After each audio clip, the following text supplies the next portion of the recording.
The next thing I want to talk about is what's known as the component form of a vector. Now, vectors we know have a couple different pieces as part of their actual description. We've already talked about direction and magnitude, but component form for a vector is a little bit different. Rather than talking about those two separate parts, basically this is a means to talk about the direction part of a vector. But we're going to be splitting it into its components. Basically, is there another way to describe direction, in this case not as a single value, or rather a concept, but in something a little bit more rigorous? And I'm not necessarily referring to slope here. Instead, I'm talking about breaking apart the direction into a vertical component and a horizontal component. So this is a lot to take in, but let's go ahead and break it down here. If we have a directed line segment whose initial point is the origin, this is going to be a convenient representative for a set of equivalent directed line segments. Basically what they're saying is, when you're working with a vector, make sure the vector is in standard position. Now, standard position, we've already talked about this a little bit in other areas of trigonometry, but you can probably guess it means that this is a vector whose initial point is the origin. That's what standard position 9 times out of 10 is going to mean here. So a vector whose initial point is the origin 0, 0 can be uniquely represented by the coordinates of its terminal point. This is really, really brief, but really, really interesting and important. The idea here is that if your initial point is 0, 0, then your terminal point basically gives a perfect description of what your vector is doing. I don't have to worry about finding slope in the way that I did on the previous examples. If I already know that my initial point is at 0, 0, then I already know that the endpoint, v sub 1, v sub 2, gives a perfect description of the direction of that vector. So this is the idea that we're working off of. We're basically saying that if you're in standard position, I can uniquely represent a vector by its horizontal movement and its vertical movement with no other pieces attached. This is what we call the component form for a vector, and it's written as v, you'll see angled brackets, v sub 1, v sub 2, and angled close brackets. So this is still describing the vector, but it's describing it in its component form. This is how I'm moving horizontally, this is how I'm moving vertically.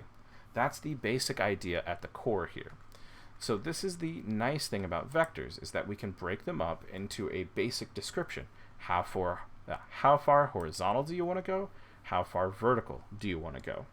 And we want to try and keep this as simple as possible. So this is why we're placing it with an initial point at the origin and using this to completely describe the vector itself. Now, there are a couple other things that are related to this concept that will also make it clear why we prefer this basic idea. And let's go ahead and take a look there. We're dealing with these coordinates, v sub 1 and v sub 2, being the components for v. I'm going to ignore this next paragraph for right now and kind of transition down here for a second. So when we're talking about the component form for a vector whose initial point is not the origin, let's say it's some p, where it's p sub 1, p sub 2, and that makes its terminal point q sub 1, q sub 2, then the component form for the directed line segment pq is q sub 1 minus p sub 1, q sub 2 minus p sub 2. So x's minus x's, y's minus y's, but this one, you need to be careful here. This actually goes in a specific direction. Unlike slope, which doesn't care as long as you're consistent, when you're dealing with component form, it's always terminal minus initial. So q sub 1 minus p sub 1. You'll notice, if you're dealing with something in standard position, well, then the vector v is just described by v sub 1, v sub 2. No need to worry about subtraction. No need to worry about making sure you're in the right order. It's a simple description. Horizontal movement, vertical movement. The magnitude is also easier to calculate when you're in standard position. The magnitude for a vector v can be found using our distance formula, the square root of q sub 1 minus p sub 1 squared plus q sub 2 minus p sub 2 squared, and that'll get you your answer just fine, but you have that additional work of having to perform that subtraction. If you're in component form, no need.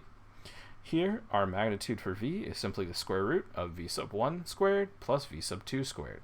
In this case, since your initial point is 0, you would just be subtracting 0 from each of those values. Why do that when you can just go straight to the conclusion? So this is another reason why we prefer this particular type of vector, and another reason why the component form is a little bit more advantageous for us. All right, now I'm going to pick up a couple pieces here. First is this next sentence. If the magnitude for a given vector equals 1, then v is a unit vector. This is kind of a small sentence, and it's tacked on to a bunch of other stuff, but it has some bigger connections to the work that we've done. Think back to the very first module when we were talking about the unit circle. The idea here was you had a circle centered at the origin whose radius was 1, the unit in all of our measurements.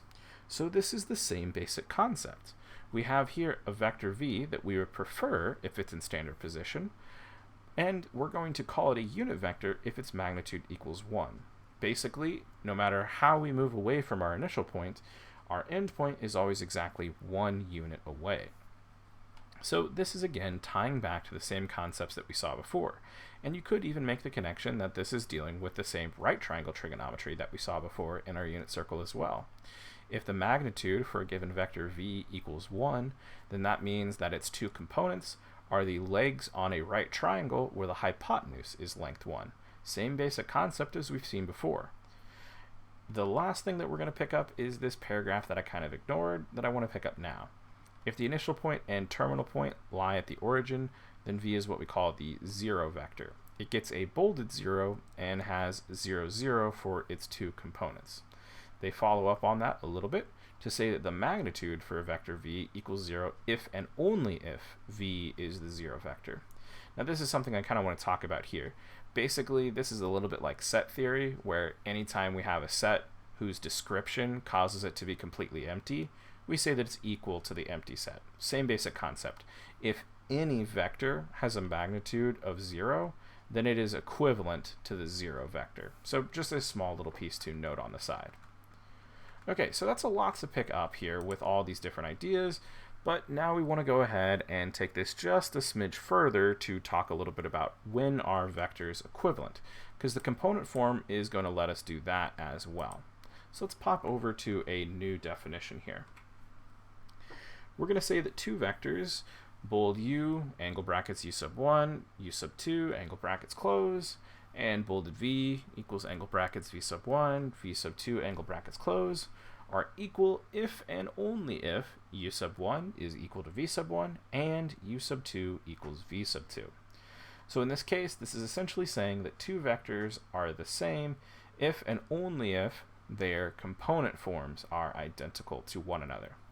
So let's go ahead and talk about this. This is the example 1 that we saw before. This is the one that I worked out on the notepad. The vector u from p00 to q32 was denoted in component form by 32. The vector v from r12 to s44 in its component form is also 32. So this is interesting here. Now previously we said that pq and rs were equivalent to one another.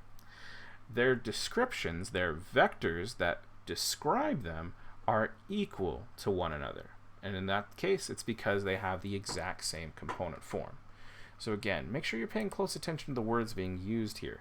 This is saying that these two vectors are equal to one another, whereas before we said that the two directed line segments were equivalent to one another.